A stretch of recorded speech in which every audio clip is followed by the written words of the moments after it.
ইসলামী তাওহীদি জনতা আজ এই বিক্ষোভ সমাবেশের মাধ্যমে আমরা আমাদের হৃদয়ের ব্যথাটুকু জাতির সামনে, মানুষের বিবেকের সামনে উপস্থাপন করার জন্য এখানে সমবেত হয়েছি। বাংলাদেশের এই শুক্রবার দিন নামাজ হওয়ার পরে, হ্যাঁ বন্ধুরা, শুক্রবার যখনই বাংলাদেশের নামাজ হলো, তারপরে যেইভাবে মুসলিমরা একত্রিত হয়ে আবার কিন্তু হুঁশিয়ারি দিল, ভারতবর্ষকে হুঁশিয়ারি দিয়ে দিল কিছুতে চরম নগ্ন হস্তক্ষেপ করে বাংলাদেশের জনগণকে আহত ক্ষত বিক্ষত করে তুলেছে ভারত। যে গৃহযুদ্ধ চলছে সেখানে নাকি আমাদের ভারতবর্ষের হাত রয়েছে। কেন কথাটা বললো? ওই দেশের এখন যে সরকার চলছে, যে প্রধানমন্ত্রী নাম ইউনিস সরকার যিনি চলছে এখন বাংলাদেশে, সে ইউনিস সরকার কিন্তু পুরোটা ব্যর্থ হয়ে গেছে। কেন ব্যর্থ হয়ে গেছে? এই ইসকনকে নিষিদ্ধ করার মধ্য দিয়ে আওয়ামী লীগ এবং ভারতকে স্পষ্ট বার্তা দিতে হবে, বাংলাদেশ তোমাদের ষড়যন্ত্রের কাছে মাথা নত করবে না। ওই দেশে যে গৃহযুদ্ধ চলছে, মৌলবাদী নেতারা বড় বড় তারা রাস্তায় নেমে পড়েছে, জিহাদ করছে। তো সেই যখন কৃষ্ণচন্দ্র প্রভুকে কোর্টে তোলা হচ্ছিল, সেই সময় প্রচুর পরিমাণে ভিড় ছিল। সেই ভিড়কে কন্ট্রোল করতে পারেনি বাংলাদেশের সরকার এবং তখন লাঠি চার্জ করা হয়েছিল। সেই লাঠি চার্জ এবং লোকের দৌড়াদৌড়ি করতে গিয়ে একজনের শহীদ সাইফুল ইসলাম আলিফের হত্যাকাণ্ডের ঘটনা নির্মম, শুধু বর্বর নয় বরং ঘৃণ্য এক হত্যাকাণ্ড। প্রকাশ্য দিবালোকে আদালত চত্বরে একটি সন্ত্রাসী সংগঠনের সশস্ত্র সন্ত্রাসীরা একজন তরুণ আইনজীবী সরকারি কর্মকর্তাকে টেনে হিচড়ে নিয়ে হত্যা করবে, এরকম বর্বরতার দৃশ্য দেখার জন্য বাংলাদেশ প্রস্তুত নয়। চলে যায় লাঠির আঘাতে। লাঠিটা কে মেরেছিল? সে লাঠি মেরেছিল কিন্তু বাংলাদেশের প্রশাসন এবং বাংলাদেশের সরকার। সরকার বলতে গেলে সরকার থেকে অর্ডার দেওয়া হয়েছে। বাংলাদেশের পুলিশরা এত হারে লাঠি চার্জ করেছে, ওখানকার একটা আইনজীবী মারা গেছে। সেই আইনজীবীটা মারা গেছে তাদের হাতেই, কিন্তু তারা কি করলো? হচ্ছে না যে আজকে সুপরিকল্পিতভাবে একটি সাম্প্রদায়িক উস্কানির মাধ্যমে বাংলাদেশে সাম্প্রদায়িক দাঙ্গা বাঁধানোর পরিকল্পিত পায়তারা চালানো হচ্ছে। বর্তমানে মৌলবাদী কঠোর মৌলবাদী সেই সময় নেতারা এখন ডাইরেক্ট বলছে ওই আইনজীবীকে মেরেছে হিন্দুরা।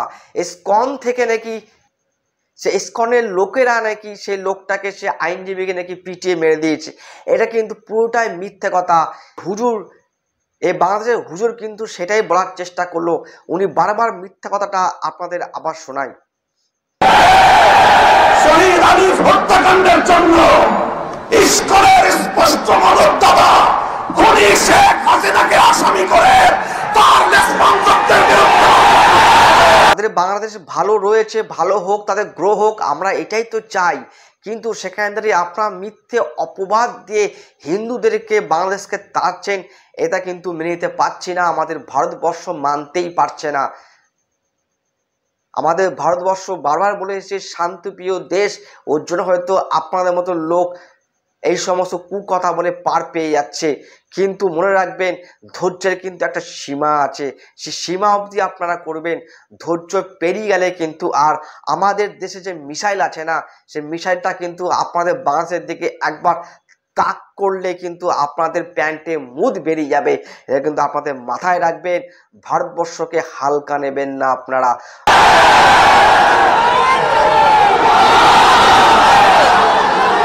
আমরা স্পষ্ট ভাষায় বলতে চাই, বিগত 15 বছর আমরা দেখেছি বাংলাদেশের অভ্যন্তরীণ প্রতিটি বিষয়ে কিভাবে শুধু অসৌজন্যমূলক নয় বরং কূটনৈতিক শিষ্টাচার বর্জিত বাংলাদেশের অভ্যন্তরীণ 1971 সালের জং 1971 সালেও আমরা দেখে এসে হিন্দুদেরকে আপনারা কিভাবে মেরে ওখান থেকে ভাগিয়ে দিয়েছেন, ওই দেশ থেকে তাড়িয়ে দিয়েছেন। আবার কিছু সংখ্যক মানুষ যারা ওখানে থেকে গেছে তাদেরকে আপনারা ধর্ম পরিবর্তন করেছেন।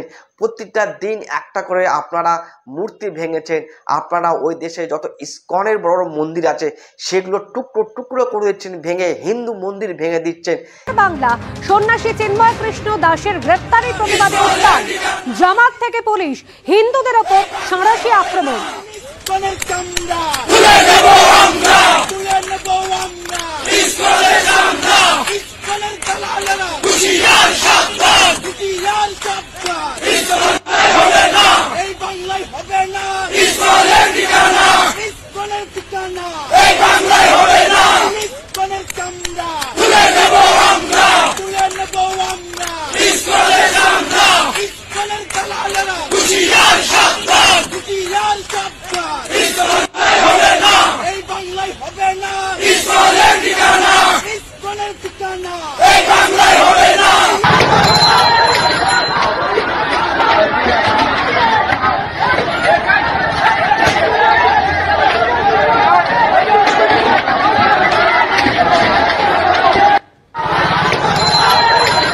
এর থেকে আপনাদের কাছে আর কি প্রমাণ দেব যে আপনারা নিজেদের মুসলিম সংগঠিত ছাড়া আপনারা কাউকে ভালোবাসেন না।